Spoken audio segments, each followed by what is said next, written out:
Hello, Dean.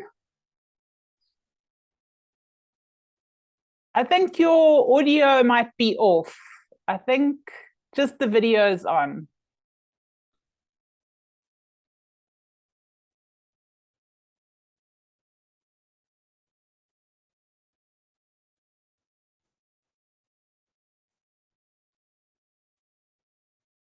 Not yet. Not yet. It's fine. We've got time. We will wait. You don't have your audio yet.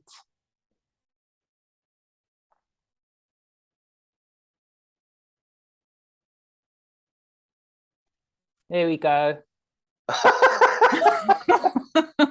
Welcome. Greetings. I did it. Greetings.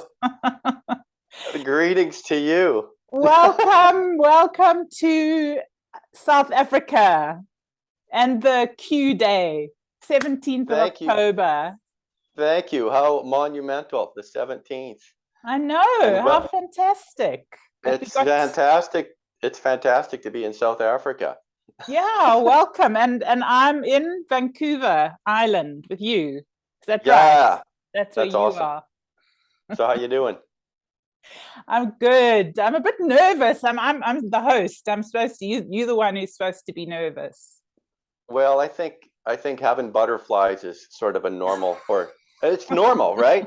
Yeah. We just try and get them to fly in the same direction. It's all good though. They'll settle. Just grab onto one of them and like go for a trip. Anyway, so welcome. I wanted to just kind of give a little bit of background as to how we met. Yes. Because we met through a special group, Rob and Mercury, the Rob Mercury group. And yes. For those of you that don't know Rob's channel, Rob is a remote viewer in South Africa, and I've been following him for, I'd say, nearly 2 years. I was so excited when I met him. I got clued, or whatever, cued into him is a much better way of saying it, through Gene Decode. Gene Decode kind of like wrote a Rob Mercury is such an amazing, very accurate remote viewer. So I watched all of his videos on YouTube, and then he moved on to Rumble. And now he's got a Telegram group where you were also. Yeah, and it's funny is like I mentioned to you, I don't even recall how I stumbled onto Rob's channel. It was through something else, through another video or something, and then I saw this guy with a whiteboard, and I go, "This looks interesting." And wow, that was maybe 8 months ago. Okay, fantastic. Yeah. Well, anyway, it's really been amazing meeting all the different people, some very special people that gather together in his group and in his company. And I think, you and I just chatted a little bit, and I just really enjoyed some of the things that you said. And, I just really wanted to sort of take forward some of the conversations just in a playful and sort of spontaneous way. I don't even remember what we were talking about. I think we were talking about Torus fields and vortex geometry and Satori experience and consciousness, and they all together was like wow. And I'm really interested in chatting to this guy. Yeah, and I felt the same way is because sometimes this conversation just doesn't pop up with the circle I'm with anyways. You know what I mean? So when you find somebody that can bounce those little balls of dialogue back and forth with, it's fun. And it's just a game, right? It's very fun. It's very fun. So Dean, I'm going to ask you to give us a little bit of, and this is just a total free flow. There's no like, oh, I'm doing the interviewing and you must answer the questions. Whichever way it goes is cool. Okay, so that's great. Yeah, a fun time, and we just have fun. So I mean, for those people that are new, maybe, and I think you've just viewed the Q, what is Q, right? And how is it tied to the 17th letter of the alphabet and all of that? You viewed that video. I did, yes. The you want to 3-part give one you're us, talking about? yeah, you want to give us a little summary for those that might be new as to what this whole thing of Q is about, according to Rob. Well, I'm not even sure how to Well, I answer can that help question. you. I'm just gonna flow. But I'm going, you just give it a go.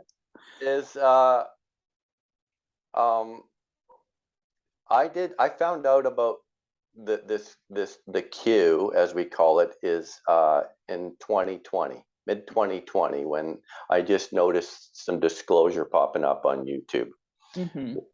Stuff like that, and I was kind of a late bloomer to this, and I was curious of what is this Q thing, and I asked one person that was at work that I worked with that seemed to have done a lot of research on various things, and he completely just went, it's just a psyop, kind of dismissive, right? And I go, yeah, okay, whatever, right? And which is really, that's a polarized reaction, and I try not to, I do my, I don't, I got beat up on the rocks a long time ago of dabbling in the polarity, so I always try and stay down the middle, if that makes any sense, and kind of go with the flow. So I just like, okay, he thinks it's a psyop. Well, what isn't a psyop? Right. We're in a realm of psyops, right? Right. Being in a body, and we're not even from this realm. That's a psyop in itself. And what is a psyop? Sounds like a cyclops, but it's not a cyclops. It sounds like a cyclops. Yeah. Psychological operation. Psychological operation. Yeah. Yeah. So okay, then what happened? Oh no, so we're asking about Q. So what your understanding about what Rob explained his version of Q was? I loved his explanation of what Q was. To be honest, I didn't take notes, so I don't remember it. but I know that I completely resonated throughout that whole. I've resonated a lot with what Rob says. Yeah, and it's just, me too. I just pick up their frequencies, right? Like I noticed a long time ago that what I now know is been labeled clairsentient. So I just feel stuff and pick it up, and I don't get so much into all the details. It's more like just the arch of everything. The grand, it's all kind of packaged when I get it in, and sometimes it just comes shooting. I get this shooting transmission, and I just know stuff. Wow. I can't explain it, and I don't bother trying to explain it because I'll just drive myself crazier than I seem to. Crazier than I seem to a lot of people as it is. Then I already am. Exactly. It's like when I'm talking to somebody and I go and I kind of throw it out. I go, I can understand you probably want to take me and get committed right now, but please hear me out. That's so funny. Well, what I understand Q to be in a really, really simple way, because I honestly wondered, I was like, Q, Q, okay, is it tied to quantum Q as in quantum, that kind of thing.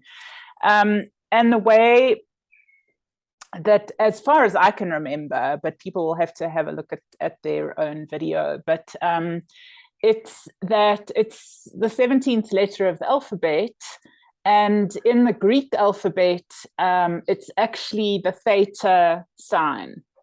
Yes. And so theta is like a circle like that with a line through it, and theta is or theta, I don't know how you say it over there, but it's a state of sort of high vibration consciousness, or you could even say deeper mind or deeper consciousness.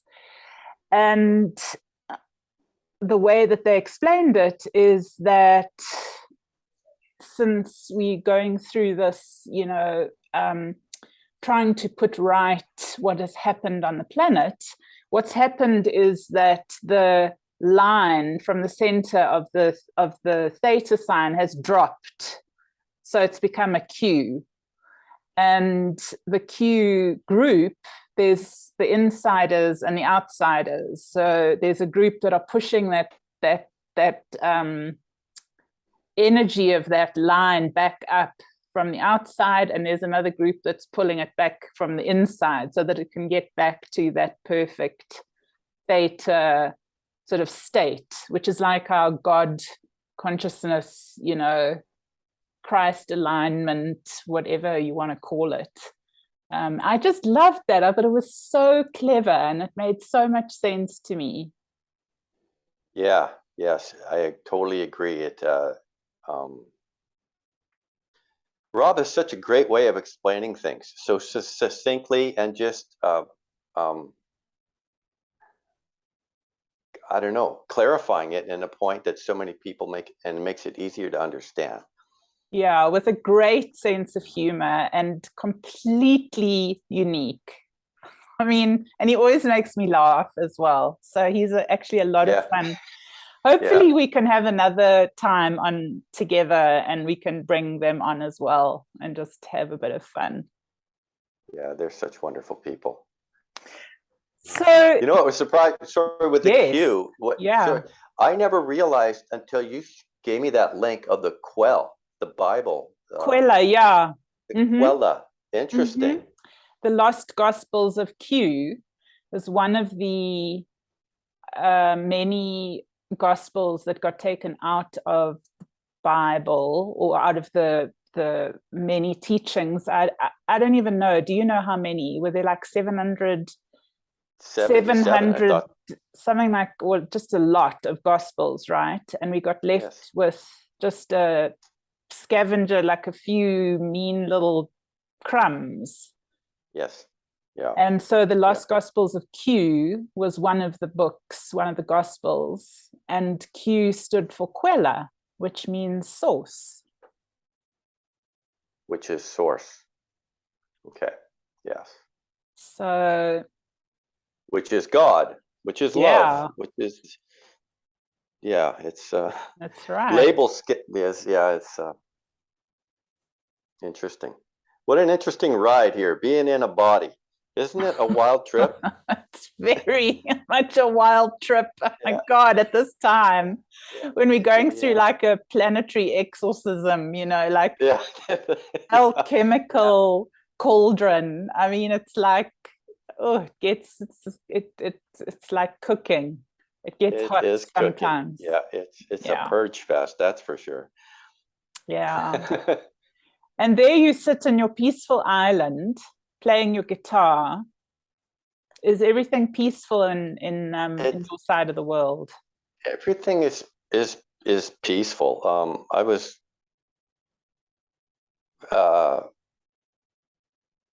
fortunate enough to figure out how to get out of my own way a couple of decades ago, and it just kind of resulted in me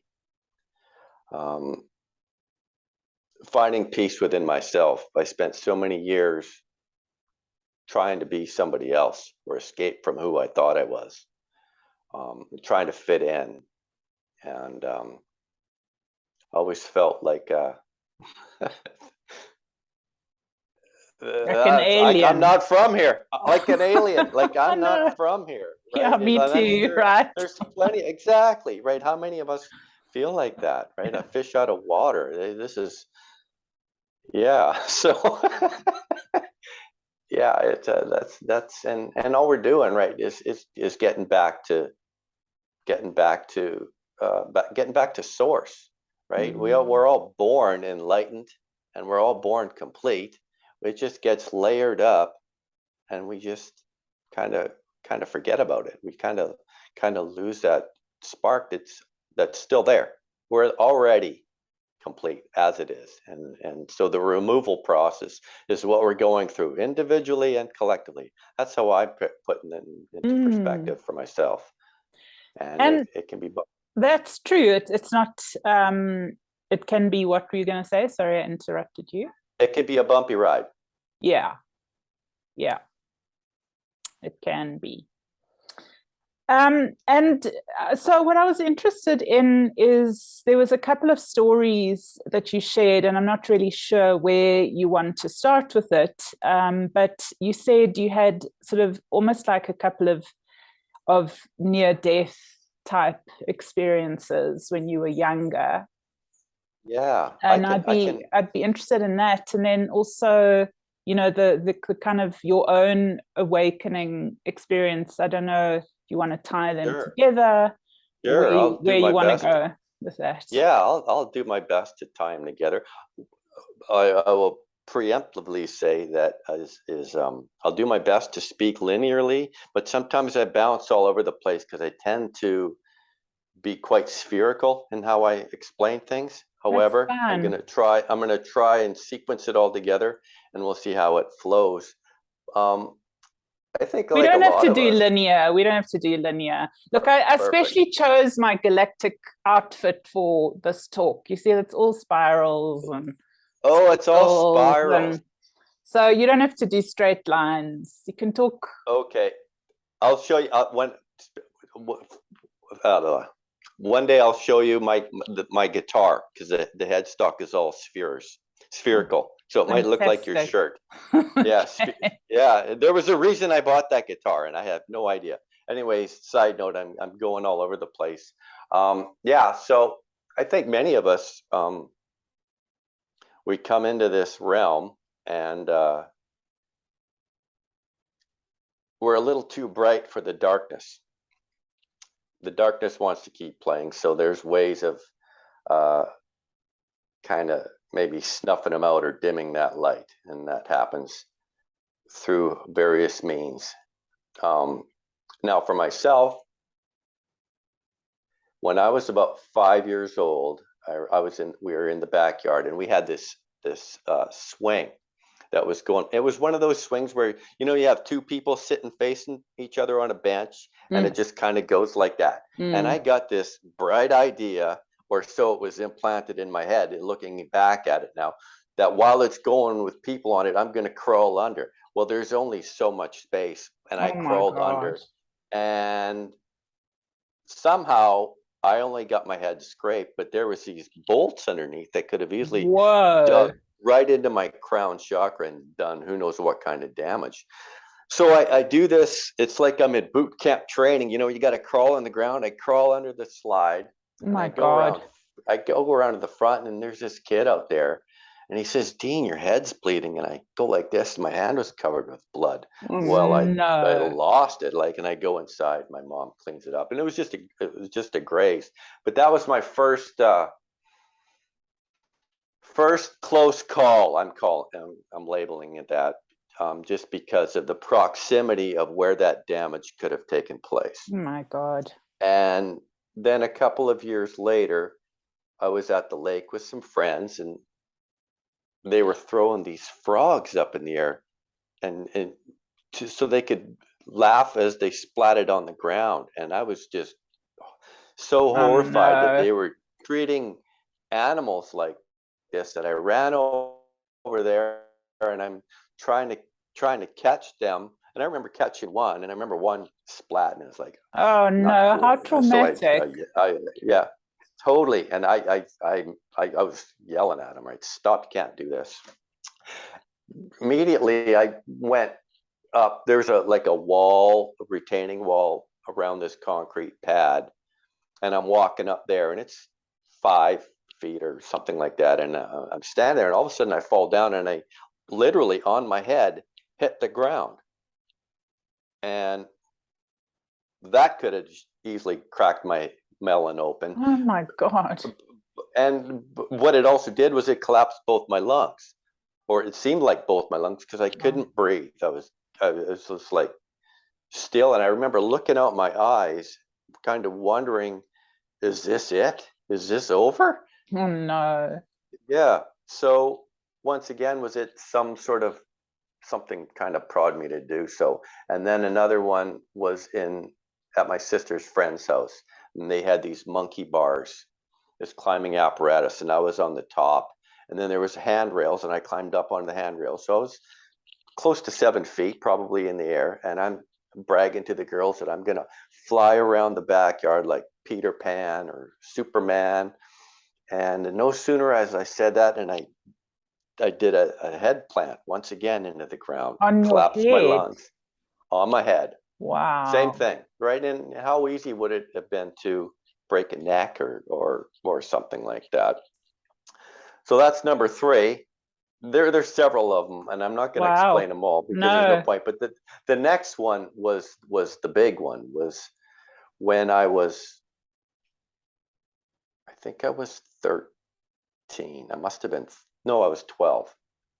And I was a brand new, I grew up in Saskatchewan, which we get a lot of winters and stuff there, but there's no mountains or anything. But Is that where all the Bigfoot are?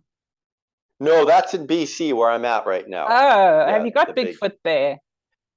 I haven't seen any, but I've not personally, but I've no doubt that they're here. Okay. But anyways, it was, I went skiing and I went down this hill and we are going to go over this jump. Competitive juices flowing, and I have no business going over a jump. I can barely ski, but I'm doing it anyways, and I'm in the air, and this person skis underneath me, and he hits. I'm in the air. He skis underneath me. I hit him, and I go head first into a pole like this big. No. Like that, and it knocked me out cold for a week. What? I was in, out cold for a week, semi-unconscious. They didn't know if I was gonna come to, be paralyzed, or what. And I was in the hospital for about a month.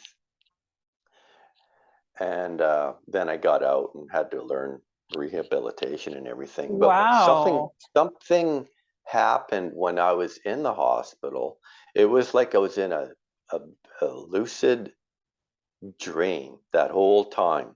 And I remember looking at myself in the mirror and making eye contact with the reflection, and this voice, which was my normal, everyday, regular voice that I was accustomed to, saying, this is all an illusion, that none of this is real.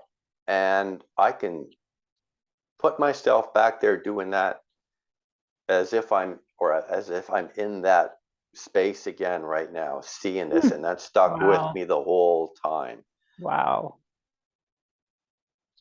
And then when I got out and went back to school the following September, I remember some kid appearing in the school ground that I don't recall ever seeing. And for some reason, at this young age, telling me that there's a handful of families that are controlling this world. Wow. And I immediately felt that there's some reason I'm supposed to know this. Maybe this is why I'm here, because I'd already been wondering why I'm here. Why am I here? Who am I? Where did I come from? All these questions that many of us ask, right? Right. And in hindsight, it's like, was that kid put there to tell me to re-implant something that maybe got knocked out when I hit the pole or something? So it was like a reminder. I really don't know. But all these little breadcrumbs that I've just picked up over the last few years, I can start putting pictures together of how that's brought me to where I'm at to this day and what's been unfolding here. Wow. Yeah. Those are some crazy. I just want to turn my phone off to make sure that we don't get interrupted. Those are some crazy experiences, and possibly some bit of strange interference on your timelines to try and bump you out of this one into some never land. Some never land. And Yeah. but, however, I also think of it as bump me to keep me on course. Okay. Right, because the way I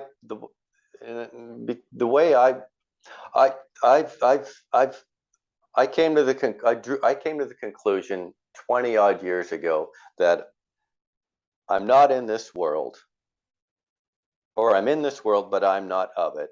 And I view myself from outside of being human, if that makes any sense. Totally.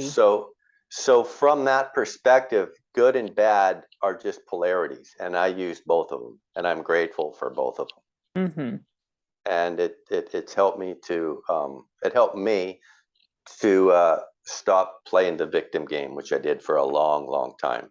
A lot of victimhood and self shame and stuff that really kept me down and constricted and restrained, and not tapping into why we're all here, which is to flourish our unique expression and be unique and collaborative, instead of the inverted world we find ourselves in, where everything is separate and divided. And I think that has a higher purpose in terms of helping us to reach a saturation point, because I know for myself, I didn't make the necessary changes until I reached a saturation point, a crux moment where enough is enough, and I had to either change or constrict more, and I couldn't constrict more without taking myself out or doing something to that effect. It just gave me the opportunity to release some trauma and move forward. Does that make any sense, Amanda? Totally. Yeah. So that was later in your life that happened, right? So you had all these bumps, timeline bumps on the head and then later on you had this amazing sort of awakening, you could say. I mean, I'm sure you were already awake, but do you want to just, is there a way you want to tell that story a little bit? Sure. I'll try and do that.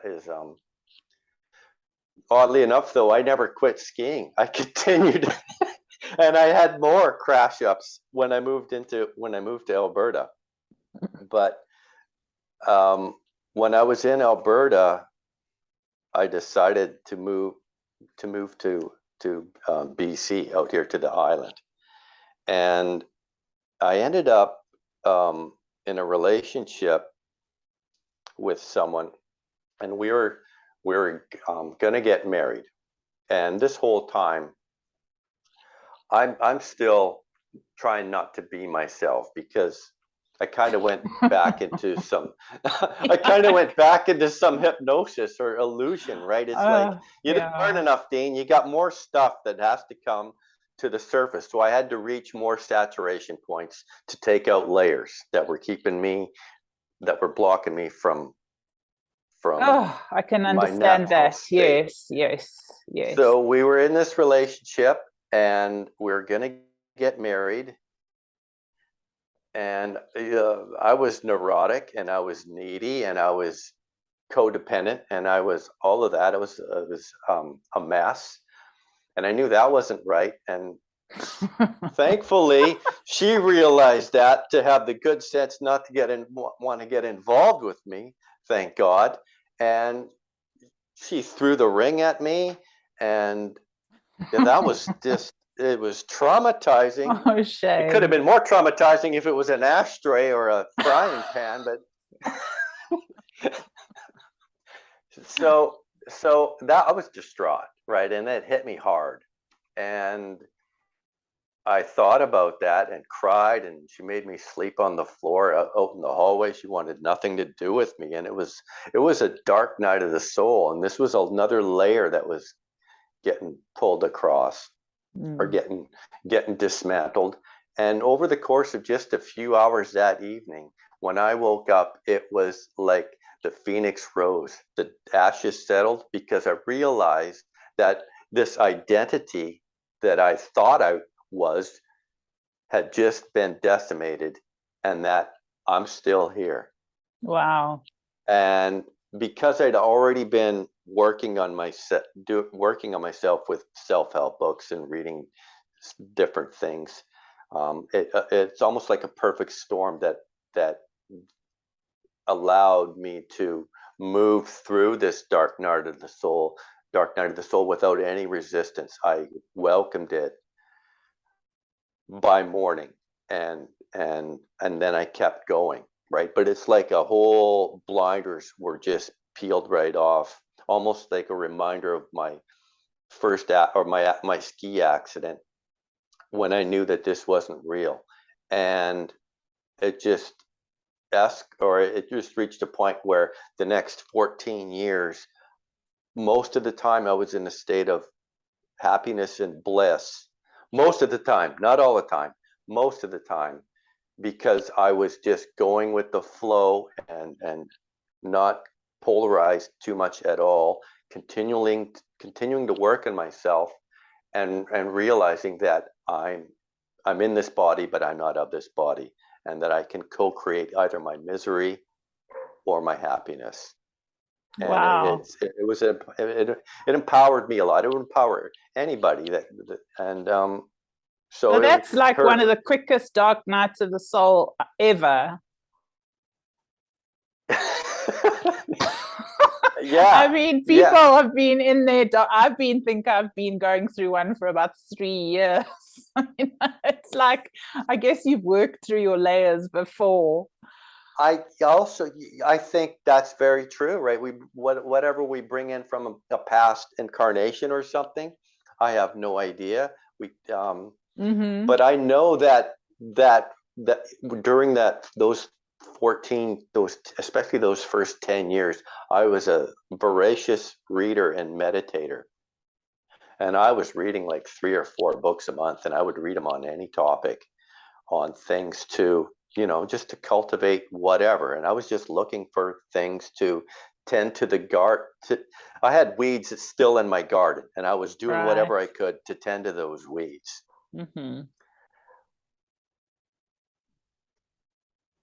So I just gapped out here, Amanda. That's all right. I'm just hanging out with you. Like you said, you quite enjoy the gap, so that's okay. We can fly in the cosmos for a few minutes. That's awesome. We can just be, I quite enjoy those moments. It's just like, isn't it? Just fly around. Nature teaches us so much, and there's so much. It's just like those raccoons you just mentioned about the raccoon medicine. That clip is like, they teach us how to live in the now, and there's nothing more important than living in the now. I know, that was so sweet. You went for a walk, right? And you've got this beautiful. I mean, is the whole island like that? Is it all very lush and like nature? It's gorgeous. I kind of considered it as like a Hawaii, Canada. When I first moved here, I had no concept of what Vancouver Island was, and then when I moved here, I was just blown away by its beauty. But one thing I was told when I first moved here is that it's the satanic capital of Canada. Okay. And understandably why, because there's a lot of energy, a lot of sacred places that are on this island, and I think that's probably why it's been coveted by certain individuals. And I did meet somebody who was telling me that Victoria, some sort of the ley lines or something he was explaining are in line with the Vatican and the pyramids of Egypt connect through this. And I'm sure that happens to so many places, South Africa, Australia, everywhere, right? Yeah. So we're you just think on a grid, right? That's why you've ended up there, is like to kind of interrupt I some of believe those so. agendas. I believe so. You know, it's you just brought up a thought. I remember I had no desire to go to school. I was horrible in the sense that I couldn't understand why they were teaching this stuff that has no value. And I remember having to go to the guidance counselor when I was in grade 11, where they sort of like, let's look at what you can do for your career, Dean, and how can you be a cog in the wheel, right? Mm. And so I grew up in the prairies, and I'm answering these questions, and I don't all I wanted was good pay and not a lot of hard work. That's what I wanted, Right. right? And they said, you should be a shipbuilder. I'm in the prairies. Where are the There's no ocean. prairies? The prairies In like the the middle of middle Canada, with like There's wild middle of horses Canada. and Exactly. Exactly. No ocean anywhere. And they're saying I should be a shipbuilder. All right. Something's wrong with this questionnaire. But funny enough, through chance coincidences, I end up out in Victoria, and where I was living, I was given a 30 days notice that I had to find a new place. So I wrote down 30 addresses that I was going to go check out to find a new place to live. mm-hmm. And I went to the first 5, and they were all, no, I don't want, no, this isn't good, this isn't good, this isn't. And the 6th one, I had no intention of even going to check out. But the first 5 bombed, so I went. And as soon as I walked up to this property, everything just aligned. Everything felt right, and I go, this is the spot. And that's where I've been at for almost 20 years now. Wow. It's a very powerful spot. This is right on the beach here. This was First Peoples territory. Mm-hmm. So there's burial grounds, and it's just magic all over here. And there's a small rainforest just up the hill on the other side, and this pond out back, and it's just an amazing energy. And I'm just so blessed to that this unfolded. But it was for some sort of reason to counter, like we all are. We're all placed where we're supposed to be. Nobody's in the wrong by chance. By it's all orchestrated. Yeah, so you've got all these beautiful animals that kind of visit and pass by your backyard every now and again. Yeah, it is so magical. Deer's just sleeping out in the backyard, and those raccoons walking back and forth. And nature is just so magical, so beautiful, and such teachers, such wisdom to learn from watching those animals. And I'd sure love to see what South Africa's like. I can only imagine. I've always wanted to go there. Yeah, it's interesting. The link between, the sort of United States, Canada, and South Africa. I've been asking myself that because of, Rob and Mix, in a way, are dedicated to that, in a way, that link.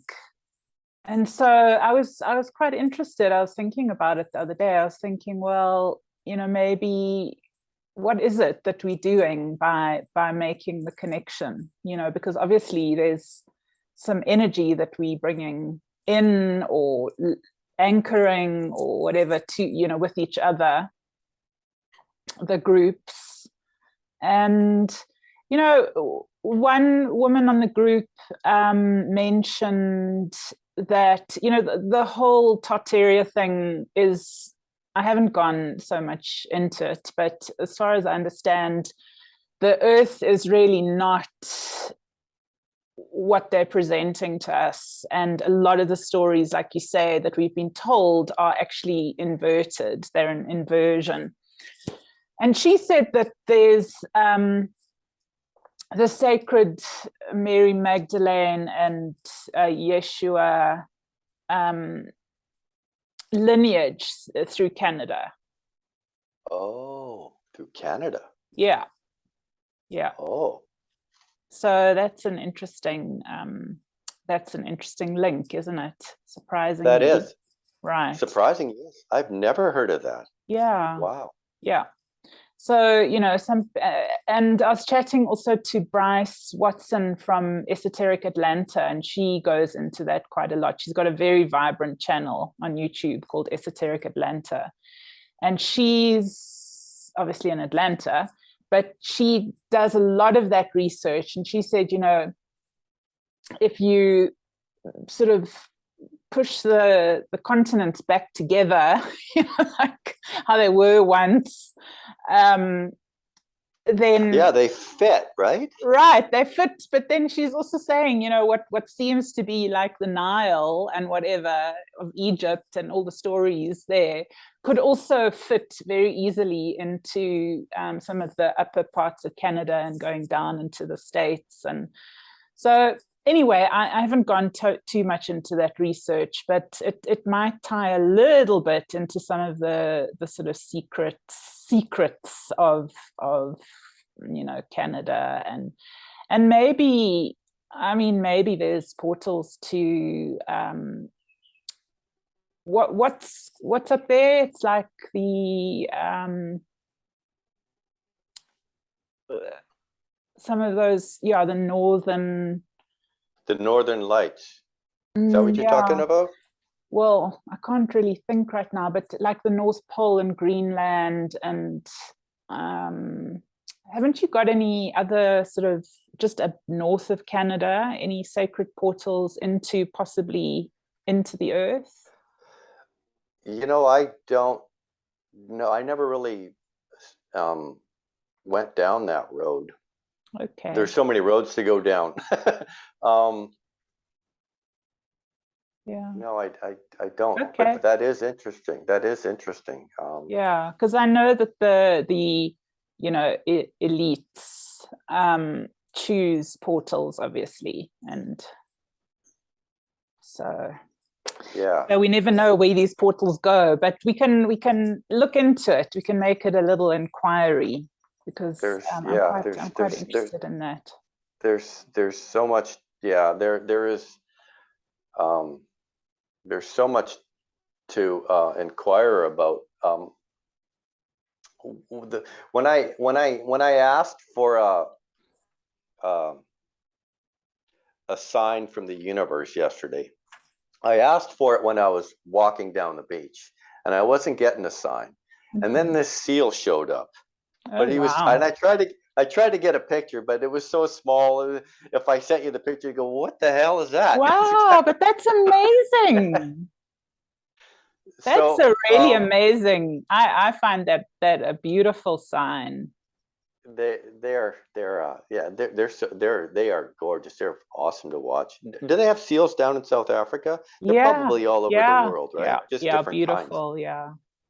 There was one running in my backyard one time, a seal. Believe it or not, he got, because there's a little river in the backyard that goes right to the ocean, and I looking out the window, actually where I saw that heron initially, and I see this black thing running in the backyard, and I'm looking at it, and I think it looks like a big raccoon with a broken leg, because he's hobbling along, right? And I look at it again, and it's a seal. I was like, holy smokes. He's a long way from the water. Like, that's how we did it, right? But yeah, maybe it was a mermaid undercover. Undercover mermaid, yeah. Have you ever heard of the book Women Who Run with the Wolves? I think I have. Pinkola Estes, or whatever her name, Clarissa Pinkola Estes. Anyway, there's a beautiful story in there called Soul Skin, Seal Skin, or something like that. And it's about this, it's all about this being that falls in love, the seal that falls in love with this man on the earth, and has to choose between its own natural self and being in love with this being, and then the eventual kind of return to the return to the ocean, you know. So in a way, the seal being close to the soul, you know, the soul's energy, and how it has to come out of the water, out of its element, to have an experience and then go take the experience back home, you know. Lovely.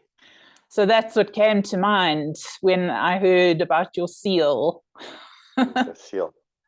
Yeah. So regarding the raccoons, like, so then I was walking back, and then this family of raccoons walks right in front of me, and they're so cute, and they stop at that tree, and they're just looking at me with such curiosity, and that, I thought that was just a timely message. Is for myself, I know things took a big turn in a positive way when I started approaching life with childlike curiosity instead of the regimented judgments and stuff, especially approaching things that when I was getting when I find myself getting triggered,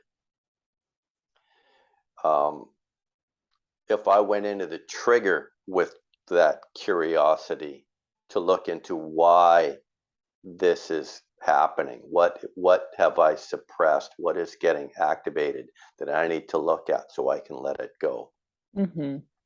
And that really helped a lot in terms of lightening the load, the burdensome. I was carrying a burden for the long time, and was my own worst enemy, as we all can be, right? Absolutely. Yeah. So I was having many different thoughts in many different directions, but the one was how often the world, you know, because you mentioned when we chatted before about sort of seeing this inverted matrix, starting to recognize that, and that you sort of started to just try and turn everything around and see if it made sense, and things started to make sense by doing that. Here's a helicopter, black helicopter, which can you hear it? I can. Yeah. Very faintly. Whenever I'm on with anyone important, or there's any higher consciousness discussion, there's an unmarked helicopter that flies over my house. Interesting. I noticed. So, well, maybe they're getting enlightened. Maybe they've got a channel, link. Maybe there is, eh? Hey guys! How often I've gone for a walk, and all of a sudden there's a helicopter overhead. Yeah, nearby. Exactly. And I'm like, what's going on here? Yeah, exactly. Right. It's interesting. It is. Now I like to get outside it in the night when the stars are out and look and see if I can see things or whatever. And the number of times where I've gone out and I see some sort of light coming towards me or whatever, and I'm watching, I'm going, and I'm thinking, that's just moving way too fast to be a plane. So I'll put up my hand and I'll visualize myself shooting like a light at this thing, right? Wow. And no sooner I do that, they flash back. How beautiful. Wow. And I'm like, yeah. At first, I was like, did that even really happen? That's amazing. We're quick to logically dismiss something, but it happened so many times. Like that. Wow. But I thought you said you haven't seen UFOs, but that's clearly a UFO encounter. Flashback. It seems like, yeah. I haven't been able to capture any on video. Okay. But I have seen some. That's wonderful. Do you remember that battleship one I told you about? Yeah. That was the trippy one, where I see this oscillating orb out in the sky. And I take out these binoculars to look at it closer. And no sooner I do it, the outline of this battleship appears in my binoculars. Wow. The full outline, just like the Philadelphia experiment. And I'm once again, is that real? Did that really happen? And I told somebody the next day, and they just dismissed it. That afternoon, when I was still working, I used to drive a transit bus. And I pull into a bus stop, and this guy boards, and he's carrying a 3-foot replica of the battleship I saw the night before. Oh my God, that is unbelievable. Can't make it up, can you? No, maybe that's the battleship Galactica. Maybe you lived there once. Maybe. Maybe Yeah, it's home. Yeah. Come on. They're just saying hello. So this inverted matrix idea, I was just thinking about, I mean, maybe it's not really connected. It's more how, things appear and then they're not really what they appear to be. So I was thinking about it in terms of the land, actually, the land that we live on, and how covered up really it is, and as you look deeper into the layers of say a country or a piece of land or whatever, it sort of reveals itself to you as something completely different, almost like a person. If you look deeper into the realms of a person, it's like, this is what it looks like on the outside. But as you go within, it's like there's a whole other world there. Just underneath is like another dimensional earth or something like that, Yeah, I agree. We've been conditioned and accustomed to see with the eyes instead of seeing through the eyes, because we see with your mind, your deeper mind. Exactly. Yeah. Because the eyes can be so misleading, and the surface is what the surface represents, but underneath is a whole different ball game, and so much is hidden right under our noses. It's the best place to hide stuff, is completely in plain sight, right? Yeah, and exactly. a great way to do that is to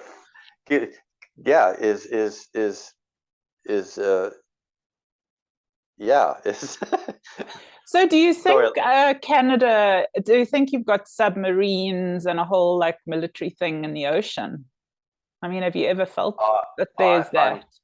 I'm quite certain, without a shadow of a doubt, because as far as I understand, is that it's the Navy that has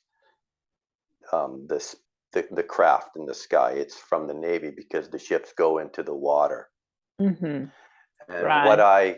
What I understood was that among other countries, no doubt, but around the North America, along both sides of this continent, is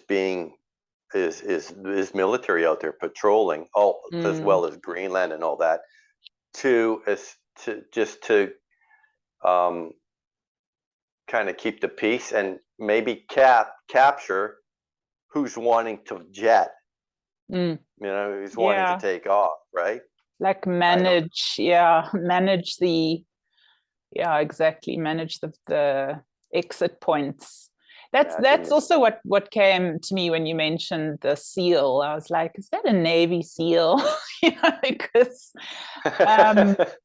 I caught a couple of UFOs the other day, a couple of weeks ago. I was house sitting for a friend of mine, and I was chatting actually to Rob and Mix on the phone, because they just had an incredible sighting that they'd caught on video.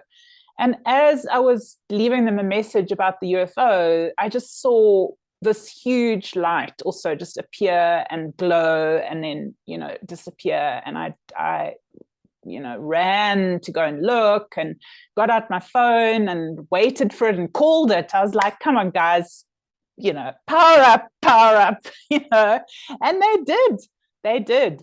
So I've got those videos. I did my beam thing, That's awesome. I saw them. And they beamed back. So I was very thrilled about that. Over a number of days, actually. But then a lot of people in different places saw ships,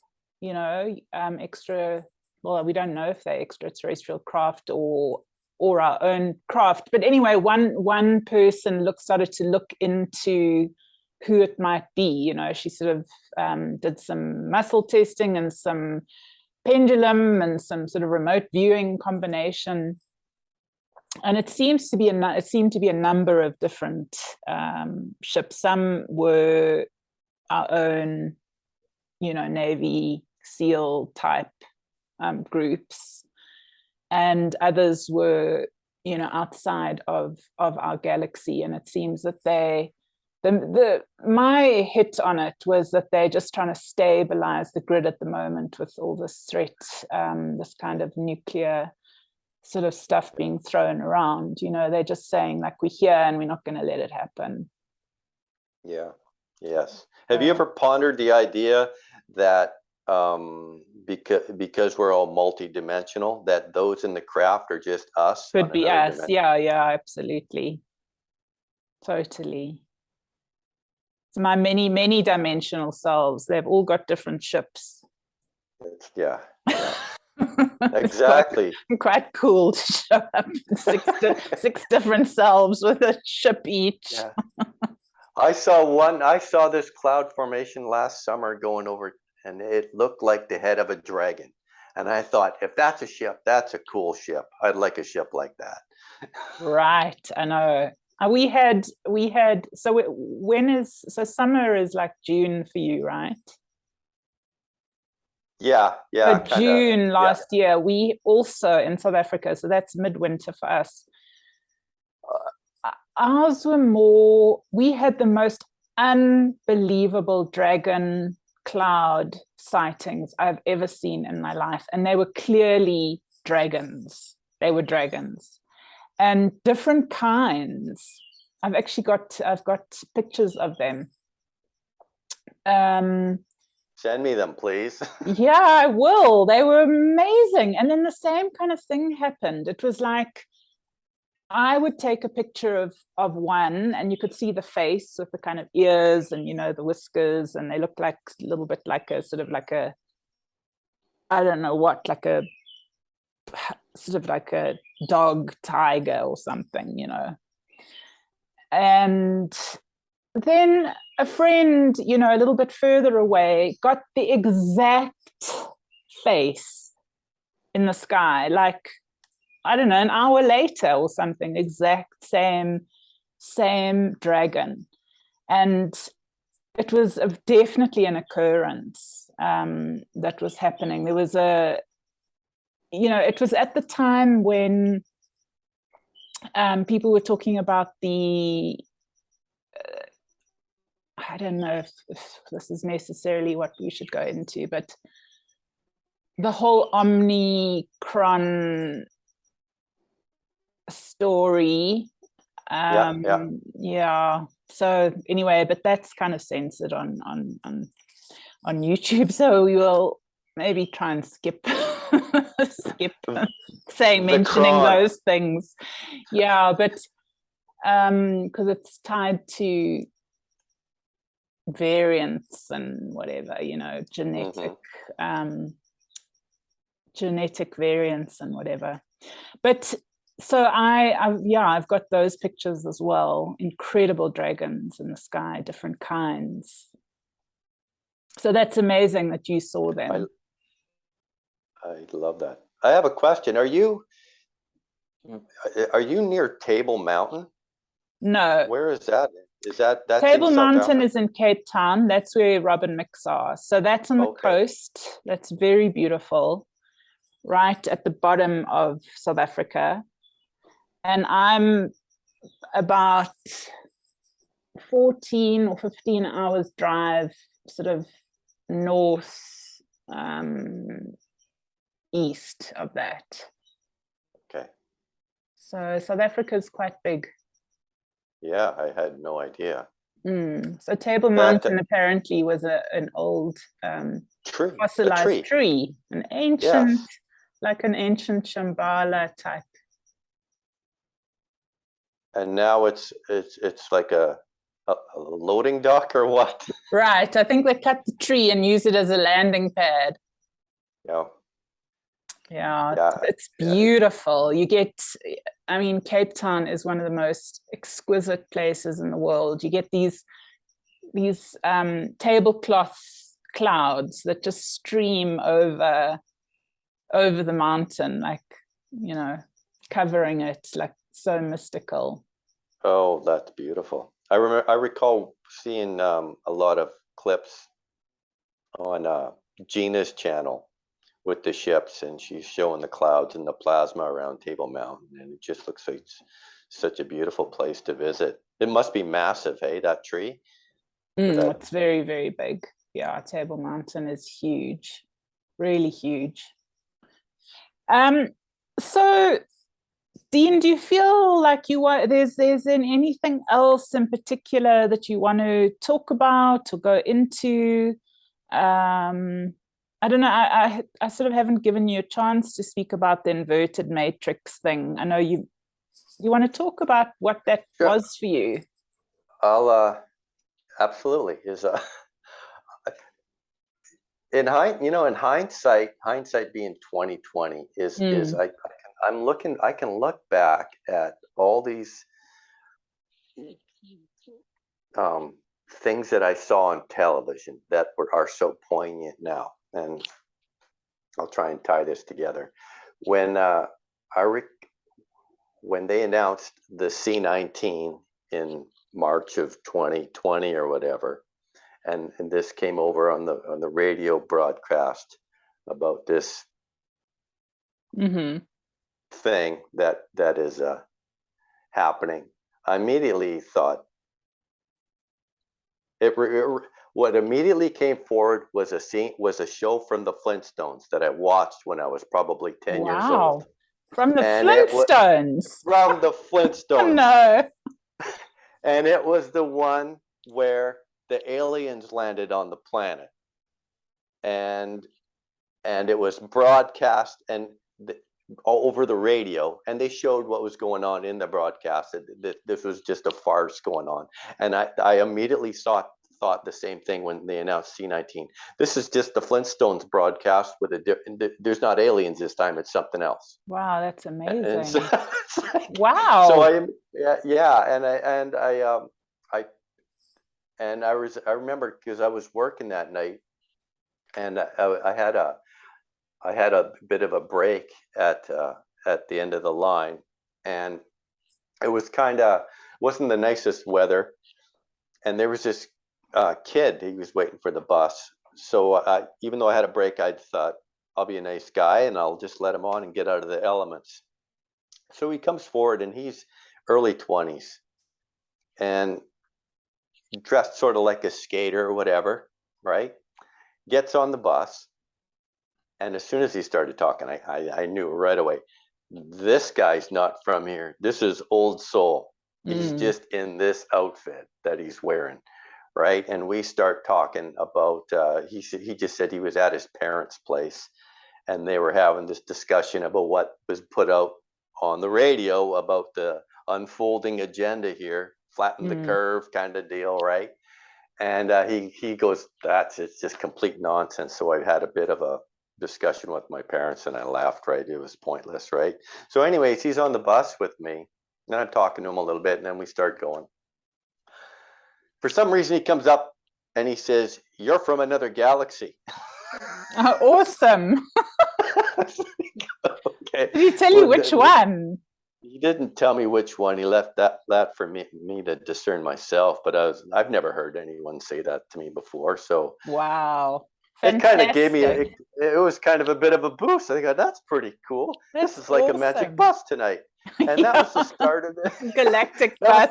It was galactic. Maybe when your occupational suggestion was to build a ship, it was actually a UFO that you were supposed to have built. Possibly. You know, what's another thing I found out is that I get a lot of people have said you sound like you're an American. I don't know. I can't tell my own accent, but that's what they say. And I did find out that when our family emigrated generations ago from Germany, they settled in Tennessee in the United States, down south, and that my great grandfather drove a stagecoach. So I don't know if I'm him now that was driving a bus. I have no idea. I haven't worked that one out, but I thought that was kind of food for thought. You mean you might have come back? I might have come back. I don't know, or else the body came back, and the consciousness came from somewhere else. I don't know. I'm kind of all over the place, Amanda. You're allowed to be. You're allowed to be wherever you want to be. I am not a linear person. You can be everywhere, anywhere at once. Okay, the spherical ball is bouncing, but I will go back. It's good. Yeah. So the first one, going back, was the Flintstone situation. But then I remember, because I was hooked on TV for the longest time, until I just unplugged that in 1999. But I remember, amongst others, unplugging myself, right? Yeah. But I remember I learned a lot from watching Seinfeld. There was truth bombs in there from JFK and Purple 23, the numbers and the colors. But one thing that stood out was the episode of I don't know if you ever watched the show. You ever watch Seinfeld? Was George, and he got a job because he just, whatever his normal intuition was telling him to do, he just did the opposite. So somehow from then on, I just looked at everything from the opposite. Yeah. And thank God for Seinfeld, because that helped me. Is looking at everything. Started to make sense a little bit more. It started to make sense, and like, can you give an example of that? Like what, for example? Well, same as like Rob was talking about, the pharmaceutical industry. They're not designed to keep us healthy. The banks aren't designed to keep us debt free. The politicians aren't designed to give us freedom of choice. They're designed to stay in. Everything works opposite. All the institutions work opposite. And so everything that we've accumulated from how I'm looking at this, everything that we've accumulated in this inverted matrix, and I'm referring to our thoughts, our judgments, our belief systems, everything we've learned in an inverted matrix. So we've built up with stuff that's complete opposite, or most of it's opposite, like 90% of it, and just grains of truth. And because now the inverted matrix is collapsing, it's dismantling. It's dismantling within us, and it's dismantling externally. As within, so without. And we're purging this, which is why our egos, especially if we have unobserved ego, where we've never gone within and we've never looked at some of this stuff, then that's really, this stuff is coming to the surface, and the body is it's not comfortable. Right. And I just know that from people in my life that are going through that. We're here to transition, and it's the growing pains, and it has to happen. Yeah, it's long overdue. Absolutely. Yeah, it's interesting. There's still, I mean, I do think that the awakening seems to be slow to me, but I mean, I think, it's such a great, huge, all-encompassing, deep reaching for many, many eons, I'd say. Even this inverted matrix sort of prison, very sophisticated prison that I would say has been around, put in place. Some people say, the old empire, which is some of the draconians, the different draconian races, they are really good at putting these prison matrices together. Yeah.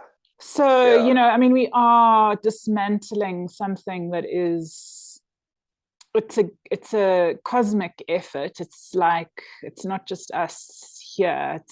the whole, it's like God is doing, you know, God and and everything that's connected to God is doing this dismantling. Yeah, I And agree. it is a huge deal, but it is a very big deal what we're going through.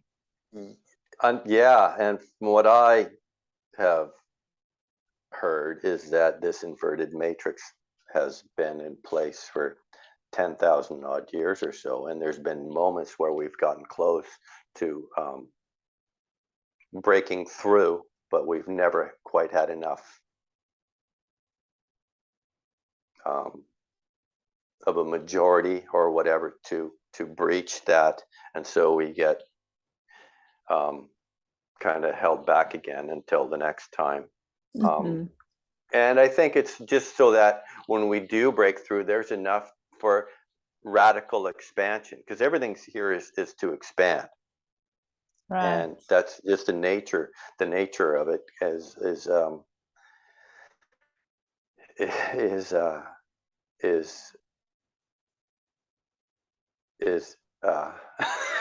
I'm tripping. I just reached a clog in my consciousness there. Is okay. It's like it's happening as it should, and we can and I know that I noticed that, man, this isn't going fast enough for me, because I thought like 2 years ago a lot of this stuff we would have been going through by now, and it's not. But but if something's been going on for thousands and thousands of years, and things are taking a little longer than if we put that into perspective, it's really not a big deal. It's because it's our ego that doesn't want to sit still. Our ego lives for the future. It lives for either the future or the past, and has a difficult time staying present. And if our present moment feels unsatisfactory, then we will obsessively lust for a future event to distract us from staying present. And then when we're not present, we're not in our power. Our power is here, and that's why we're the placeholders, so we can stay present, and so so those that are at different points of their journey can catch up, and we can all kind of shift together, if that makes any sense.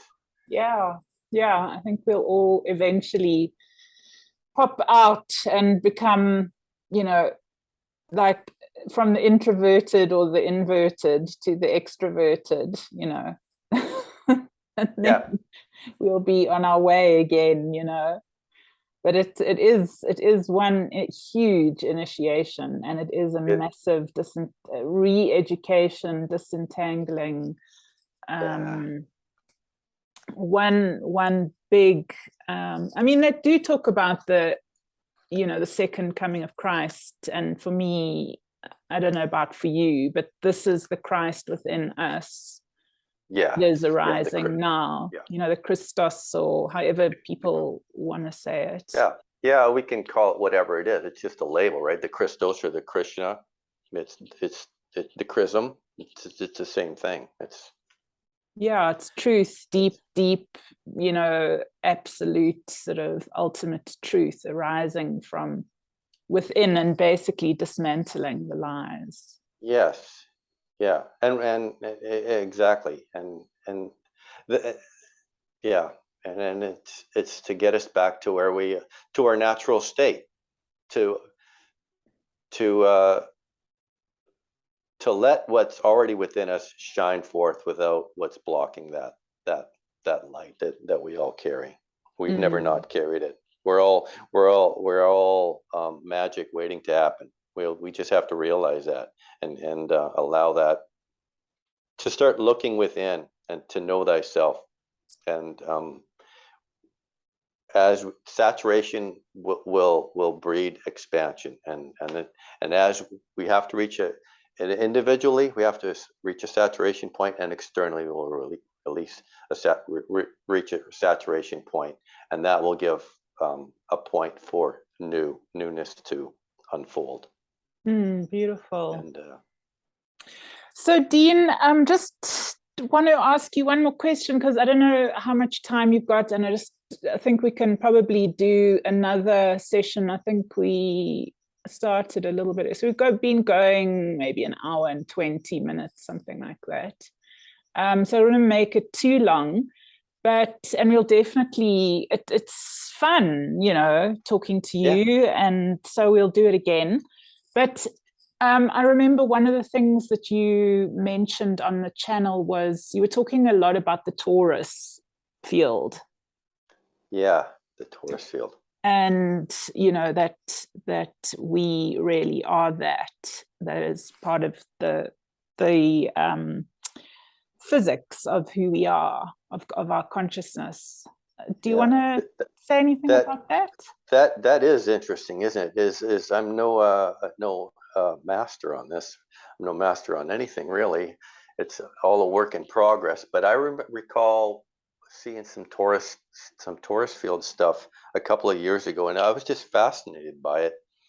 That everything's Torus fields within Torus fields, and within Torus fields, and there's nothing that is not a Torus field. And that could be a rabbit hole in itself, and I find it for myself to be very, very fascinating, because even on a cellular level, everything is a Torus field. If we look at the flower of life and how that unfolds, it's all geometric progressions, and it's, we go back to nature. Nature is just so magical, and it's so simple, and it's so beautiful. I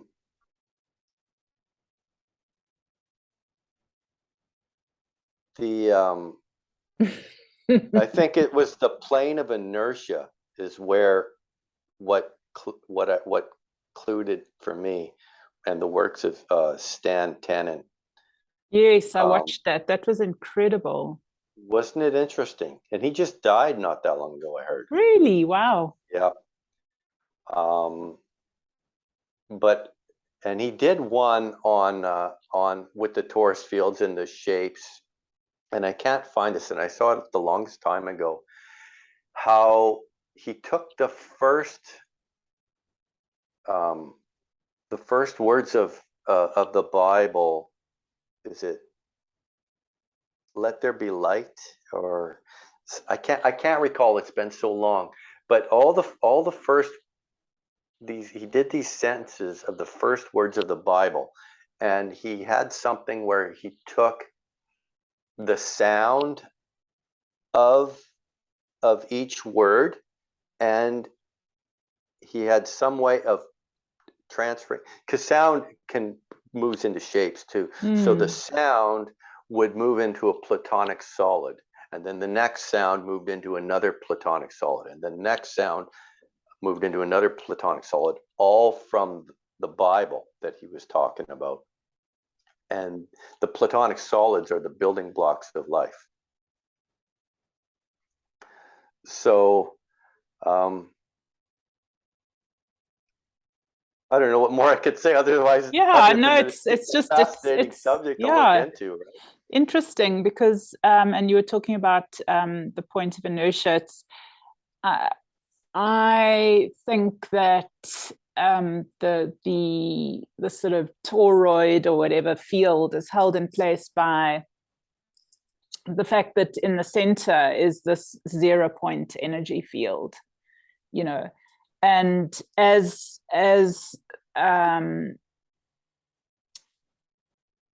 you know, I can use many different words, but as source or God expands, or as the universe expands into levels, there's many levels of the fabric of existence that are duality.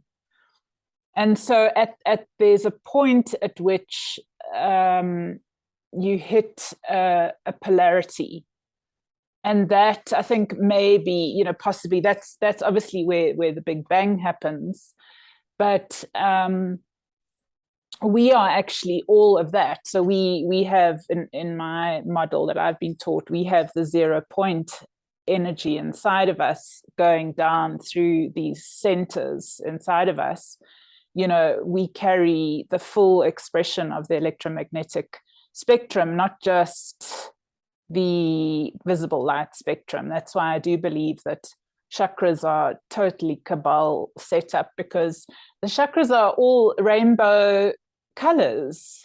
And like, you know, the rainbow, you look at the rainbow in the full light spectrum, and it's this big, it's tiny, okay, and it's only with invisible light.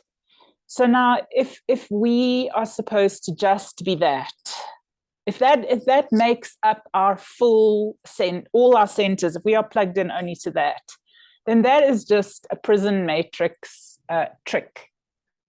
So I think there's other frequencies, other colors, there's deeper, and you know, there's deeper vibrations that aren't normally taught. And so yeah, that place that goes, but that tension that goes between the 0 point energy field and duality, which is kind of the physical experience of the universe, which is like almost like the most spread out, slowest manifestation of consciousness. It's so that we can touch and feel and experience, you know. Exactly.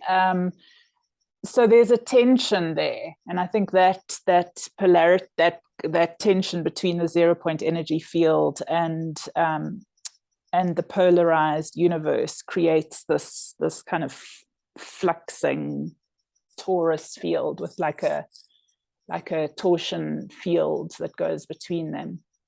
Yes. And would you say that line is the plane of inertia? I don't know. I don't know.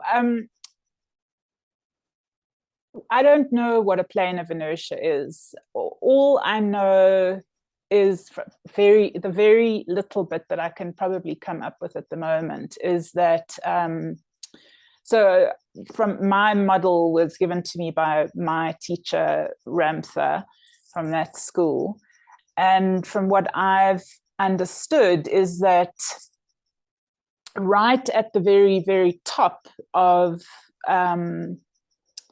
sort of the closest to the central point, the 0 point energy field, are omniparticles, right? Those are like the first particles to form, but there's no space between them. They are space. They are space. But we actually are also the 0 point, which is pre the omniparticle, pre-space, right? We are pre-space. So what I can sort of vaguely remember, and I'd need to pull in a few other big brains to talk about this, is that inertia happens just our consciousness arranges space around us according to our levels of acceptance and how we want to arrange our reality. And so our space is actually got this backdrop of omniparticles in it, like here, you know what I mean? It's everywhere. It's the fabric. It's the fabric of space. And so as something shifts in your mind, or as you shift your mind into something that you may not have experienced before, you have to reorganize space, and you go through an inertia field, and all of those omnis have to reorganize themselves. That's all I can think of right now about the inertia plane, and it might have absolutely nothing to do with the one that you're talking about. Well, it was beautiful what you just said. Like each of us has a unique field that we are creating, that the universe is giving us and responding to and organizing around our consciousness. That's why Yeah. every single person has their own unique quantum omni field. And, why do we hit inertia? Because it's just change. Inertia actually holds us together until we're sure that we want to, go make a move in that direction. And once we start making that move, and we get coherence in our field, then that kind of sense of inertia disappears because there's now agreement in the field, right? Yes. It's like mixing a bucket of water in one direction. If you do it in one direction for a long time, then there's like a vortex there. And it's easy. You don't even have to use energy anymore. But then if you change your mind and you try and go in the other direction, there's inertia and there's chaos and things reorganize. So those are my thoughts. That's awesome. Contemplations. Contemplations, the dance of paradoxes and contemplations. Yes, exactly. Anyway, Dean, so anything else that you feel drawn to talk about, or you ready to kind of wrap up? No, I think we bounced that ball around pretty good. Yeah, that was fantastic. Beautiful. And I know we'll have more times because it's lovely chatting to you, and I'm sure the people that watch will thoroughly enjoy, hopefully, this conversation. I certainly did. It was wonderful chatting to you, Amanda. So lovely. Right, well, blessings to you, and have a wonderful night. And to you, Dean, and we look forward to having you back on the show. Look forward to it. We'll talk again. Lots of love. Bye-bye. Bye. Bye. Bye.